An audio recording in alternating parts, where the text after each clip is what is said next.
And joining me today is Minolta Walker. She is a ghostwriter, and we actually will be having a very interesting conversation about how to start a side hustle as a ghostwriter.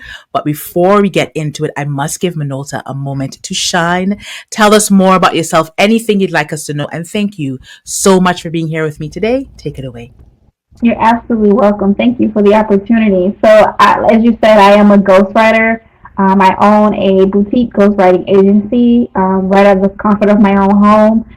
I'm also a published author. I've written at least 10 books in the range of romance as well as nonfiction. I'm also a book coach. I help authors find their voice through the writing process. And I'm also becoming a publisher because most of my clients are hiring me to write their book, but they don't know how to navigate the publishing process. So I thought that was a great opportunity for me to expand my services. I like to go by the moniker of Atlanta Badass Ghostwriter because I always want to represent being a badass at what I do, and I want to represent my hometown and be able to stand out in the market. All things words, it seems like all things writing. And I know you are doing this, you're running this agency, this boutique, and you also, have a full-time gig. You're a side hustler, which is like pretty perfect. This is a perfect place for you to be to have this conversation, especially what we're talking about today. Tell me a little bit more about starting off as a ghostwriter, starting your own like ghostwriting boutique, and as a side hustler, and like what your experience has been like so far. Like what made you decide to go into this industry, this field? Yeah, so I started out like most people as a freelancer, just kind of going online looking for ways to make extra money, bring money into the household. So I'm a mom first, and I have a family to support. So one income is just not going to cut it, especially in today's economy. So I started actually writing, learning the craft of writing in 2005 because I had ambitions to become an author. So that was my first forte into this craft. So I learned everything about writing first. I learned everything through trial and error, meaning that I was rejected by publishing houses, um, literary agents. But through that rejection, I learned to commit more to the process. So I learned and read everything about self-publishing, the writing craft. I started reading Writer's Digest, Writer's Market, everything that I could get my hands on that was tangible for me to learn about writing. So then, as things are changing, the market is changing, blogging became a very Mm, successful aspect of, getting your voice out there, being able to attract an audience. So I started blogging, just blogging from my own personal experience. And then through blogging, I learned, oh, you can make money doing this, right? So I was like, okay, tell me how. And so going through that path, it led me to the Upwork platform. I started on Upwork probably around 2015, just as a way to begin to work with clients. I had never worked with a client ever before in my lifetime. I was very green, as they say. Someone hiring me sending a proposal, bidding for a job, and then being able to work on that assignment and then meeting a deadline. From there, from my Upwork experience, I gained enough knowledge and experience and client reputation to say, hey, I want to do this for me. I want to be able to make my own without just cut the middleman all the way out and get all yeah, the profit. yeah, right, That is something that I said within my own self. I've always had the entrepreneurial spirit. I just didn't know how to navigate it. So I right. just began to nurture that spirit within me, beginning to promote myself and my services online, talking to people, letting them know, hey, I can write this. Do you need help with this? Whether it was a blog post, an article, or an ebook. So my forte, because I started out with writing long form content, novels, and things of that nature, I began to promote my services with just writing ebooks.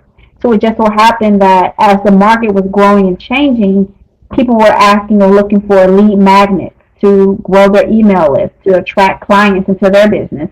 So that was perfect for me as a single mom to be able to pivot from being just an ambitious author to a blogger, a contributor, to a freelancer, eventually a ghostwriter. And then now I'm landing in a space where I want to own and not just go out and bid and cold email. I want my clients to come to me because I built a solid reputation as a reputable ghostwriter, a professional ghostwriter.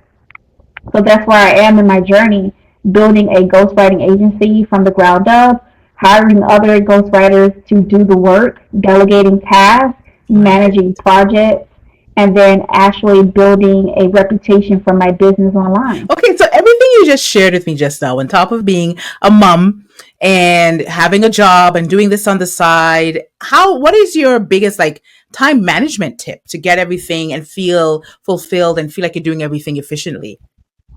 So that is a tricky question Okay, because okay.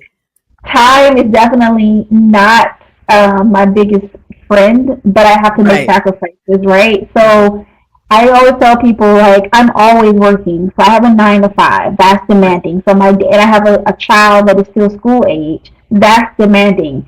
So I have to fit my business in as much as possible. So I always tell myself, what could I be doing in my business? If I could take an extra hour, or I can sacrifice, watching a TV show, making sure I can watch it later.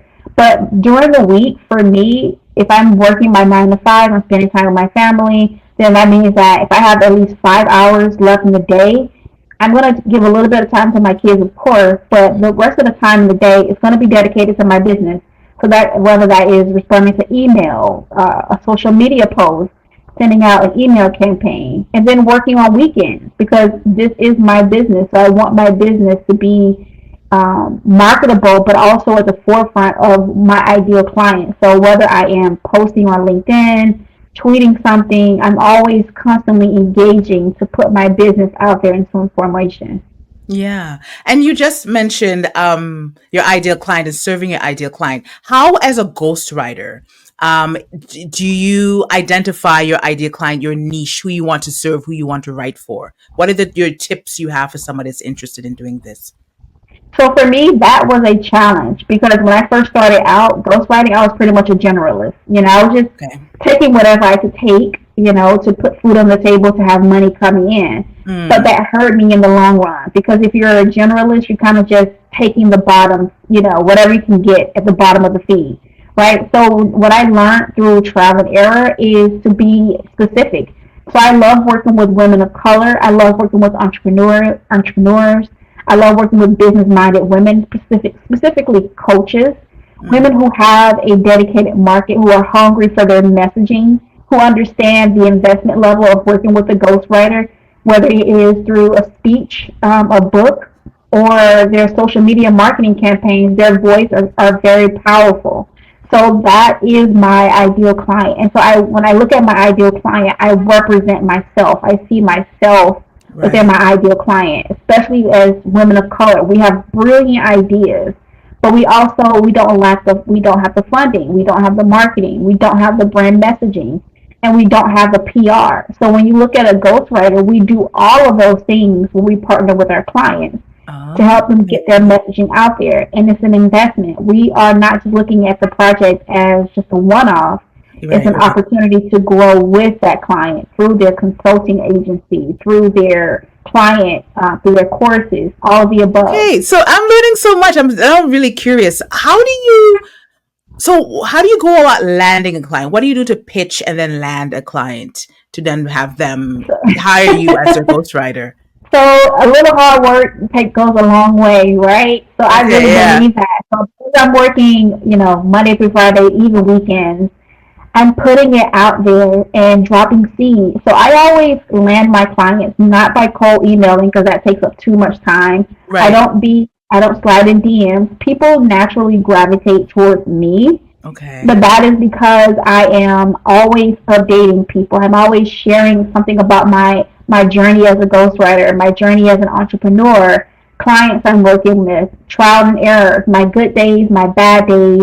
I'm Right. on multiple social media platforms. So oftentimes I get clients through my network. People refer me because they like me, they understand what I do, or I get clients who discover me at my services through a Google search, just by searching online, and they're looking for someone, a woman of color from the Okay. South, specifically Atlanta, and they're Okay. looking for someone that can write really well, that can resonate with their story. So oftentimes I gravitate towards women who are faith-based, who are mothers, who are entrepreneurs, or all of the above. They're looking for someone that can help them tell their story, and then I usually snag the client without Yeah. having to do Facebook ads. I've never ran any Facebook ads. I It's don't all do any type organic. of, all organic. And what is the demand like for a ghostwriter? Because somebody like on the outside looking in, it's just my first real conversation with a ghostwriter. Like, what is it? What are people? Is there a high demand? I imagine there is because there's so many different ways that people can write and share their content and write copy. So there's two questions. Now I'm just super curious. Okay, so what is it like? What's the demand like? And you also mentioned that you are on multiple social media platforms, but is there a platform that you find people go to the predominantly to find a So ghostwriter? it depends on the time of year. So I would Oh, say LinkedIn and Twitter are probably the highest landing spot for finding ghostwriters because there are a lot of ghostwriters on both platforms, but both of those platforms give you the opportunity to express your creative thought, to show your work, right? So I believe Twitter just released an opportunity for ghostwriters or writers in general to have their articles displayed on their platform. That was only available on LinkedIn. So now you have, with Twitter specifically, you can do threads, of course, but you can do longer form content by sharing your expertise. So a lot of people find me through Twitter by things that I'm just talking about randomly. But another great platform is LinkedIn because it's already a professional platform. People mm, who are professional minded, goal oriented, are trying to achieve a goal, they're looking for ghostwriters within their network, or they're looking for someone that is similar to a ghostwriter. That could be a content writer, a copywriter, or mm, even a social media freelance writer. All of that encompasses writing. So I always typically get either a lead from LinkedIn just by being online through a referral through someone in my network or a job posting, or I also participate in social Saturdays just to kind of still build my network. All of those things work in my favor when I'm just, just socializing. I'm always planting the seed for the next harvest. So if I'm in demand now, which is probably this is probably my busiest time of year because most people are, when the holidays come around, people are more conscious of, they want to spend their money for their family. yeah. So the beginning of the year, they're kind of saving. They're more reserved. They're more cautious. They're focusing on their resolutions. So around this time of year, I would say from March all the way up until maybe August, September, people are looking for a ghostwriter because they have bigger goals they want to accomplish either for the next year to gain more visibility in their business. And how do you stand out to I know you said you didn't have to do marketing. It's always Mm-hmm. through like referrals, word of mouth. It's been very organic. But is there something that you do to stand out in the world of ghostwriting to get noticed and have people like hire you? Because you just hear the term ghostwriting, it's like, ooh. Yeah. But how do you stand out now to be like know that you are the expert, you are the go-to for your ideal client and have them like reach out to you to hire you? Yeah, I believe I stand out just by being my own first client. Always works in my favor, right? So I not only walk it, I can talk it. So I know what it's like to have a book buried deep within your belly, and you're just like, I want to get this out, but I don't have the finances, I don't have the resources, I don't have the skill set. Mm, And so I've been in that place where I want to make money from my words. I want to hold my book in my hands. So I often, tell the experience of writing my own books and being rejected. I was at the point of my life where I was printing out my manuscript to mail to publishing houses and agents and getting letters back via email. So I know what it's like, and so when I tell people my own story, they resonate with it. They ask themselves the same questions. How do you find time to write? How do you manage it all as a mother? How do you even get the idea to be started, to start writing? So when I come from a place of relatability, people automatically are attracted to that. They can see themselves within my story and they want to know, how do you do it and how can you help me do the same thing? And then we have a conversation going from there. that's so interesting that you shared that people, there's certain times of the year that you tend to be busier and people are thinking about their resolutions, they're thinking about their goals. And, as a ghostwriter, and people they have that book in them, they don't really know how to get it out, get the words out, and for it to make sense and to be able to share it with the world, because sharing your words, it can be like a very intimate, if you will, Yes. experience, right? So to have someone that, they can trust to really share their words, tell their story. And okay, so another question, in building the relationship, you have a new client. So now somebody's interested, somebody loves writing, they're listening, they're checking out this episode right now. They love writing. How do you get into it, for lack of a better way to put it, get into like the your client's head to get their words out, to it sounds like them, and people who have no idea that somebody else wrote it for them? Right. So that's always a tricky question, because obviously I can't jump inside my client's head. Right.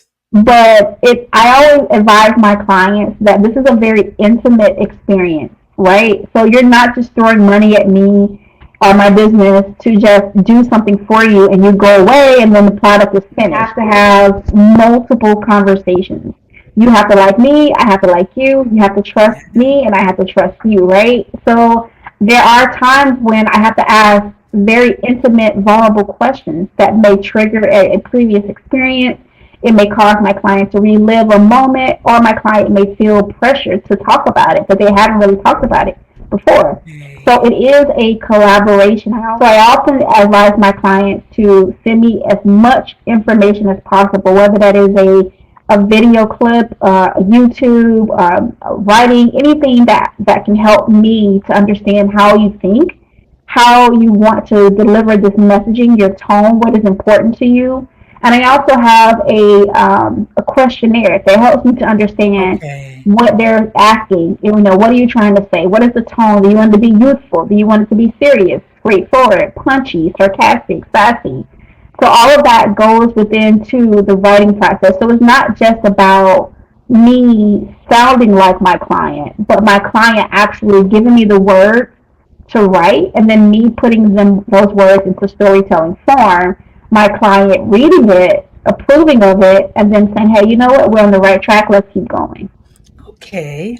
And how lucrative is it for someone? We talked about there's so many things to take into consideration. Any type of side hustle, really. Mm-hmm. And of course, the biggest thing would be just making the decision to start, or finding your niche, identifying your niche, and the time management piece. So they realize, oh, I could do ghostwriting, and they might think it's quote unquote easy. I can just, I have a full-time job and I have my life. I can just be a ghostwriter and do this on the side. It'll be fun. It'll be easy. So this is a very lucrative business. This is a great opportunity for, I always say, a single mom, because that is my place where I know how to offer advice, right? So you can make $500, you can make $2,000, you can make $20,000. It just depends on your availability and your niche, right? So I always tell people, or anyone that wants to start ghostwriting, start with where you are and start within your network. So what that means is, if you have a little bit of education in writing, or a little bit of freelancing or blogging experience, you want to start doing ghostwriting, getting paid to write for anyone, whether in your network, your former colleague, a college pal, or whatever. Start with them. Test out the market. See what feedback is. Begin to improve on writing for yourself as well as for others. And then once you build up that reputation, then go out into the market, start pitching, start promoting your services. Because that will be a great way for you to get, your legs as a ghostwriter. Because this business is a part of it, is a lot of rejection. People are going to say, your rates are too high, or I can't afford that. Let me ask my husband. Let me ask my wife. I'll get back to you next year, next week, and they never come back, because people don't oftentimes see the value that you're bringing, or the investment, if it's worthy or not. But if you are able to convey that to someone and they understand what you do and how you can help them solve a problem, ghostwriting is for you. So I don't tell people to start small. I tell them be realistic. If you need an extra $1,000 per month and you have a full-time job, you have a demanding schedule on weekends, Take on one client. Work with that one client for 3 months. See what you can come. If you have to even work for free before you're able to generate an income, do it, because it will give you the experience to be able to work with a client, build that relationship, and it'll prepare you for when you're working with more high profile clients that are going to be way more demanding, that are going to have more higher expectations for you, and you should be able to handle the highs and the lows of this business, because it is lucrative. You can make as much as you want or as little as you want, but it depends on your availability, the mental capacity you have to write, because there is a mental business, and the emotional bandwidth that you can handle, that it requires to be able to take on somebody else's story and then redigest it to them in a way that they can say, you know what, you captured this. You really understood what I was trying to say here. I really appreciate you. So that all goes into the mixture of being a ghostwriter. Basically, what we're saying, what Minolta is saying, is if you thought it was easy, Oh, it's not easy. it's not easy. Anything, starting any kind of business, and you want to be taken seriously, like you said, you have to be realistic, and start where you are, and have a plan, and tap into your network, and all of that. So with that's my nice segue to ask you, like, what do you have coming up? What do you have going on? You see, of course, obviously you're very busy, but what should people be looking out for from Minolta? Yeah, so I'm super excited because, as I mentioned before, I am a publisher now. So when I do write my clients' books, I want to empower them to not only trust my business to write the book for them, but to assist them with the publishing process. So I launched Empower Her Literary Group, where we publish the book for you, and we help you promote it, and it's a part of our brand as well. So that way, these are our authors that we are putting their book out there, specifically women of color who have very variety of stories that need to be told. But I want to be able to say, hey, we went through this process together, whether it is the idea from scratch or something you've been working on through a journal for years and years, and then you actually get to hold that book in your hand and give it to your family, your friends, your network. I want to go through that process with you. So I started Empower Her Literary Group to help my clients not only write their book, but to own their book and have that book available for readers around the world. Okay. And everything, of course, will be linked in the description if you want to connect with Minolta. If you're thinking about starting as a ghostwriter, you're looking for a ghostwriter yourself because you don't have the time, because you have a full-time demanding job in life, everything will, of course, be linked in the description. And this has been very eye-opening. I learned quite a bit here. I was very excited that to have this conversation with you, because I realized I'm like, this would actually be a very good side hustle for someone who likes to write, and they can be very focused with their time and how they divide their time or they split their time. So I thank you for sharing your insights. But before I absolutely positively let you go, I always ask my guests for a nugget to share with the audience. Do you have a nugget for us today? Sure. My nugget would be, don't ask for permission. Go Mm. and do it yourself. Because if you're asking for permission, you're waiting for someone else to validate your experience. So create the experience and go for it. And if you fail, you'll also learn something, but don't ask for permission. But thank you very much for joining me today, for sharing with me and enlightening me on the Yeah. behind the scenes of being a ghostwriter. And I know we are already connected. I'm looking forward to what else you do, and learning more from you. Who knows? I might Thank need a you. ghostwriter Thank you so myself soon. But until then, I will see you very, very soon. I will connect with you again, Minolta. much. Okay.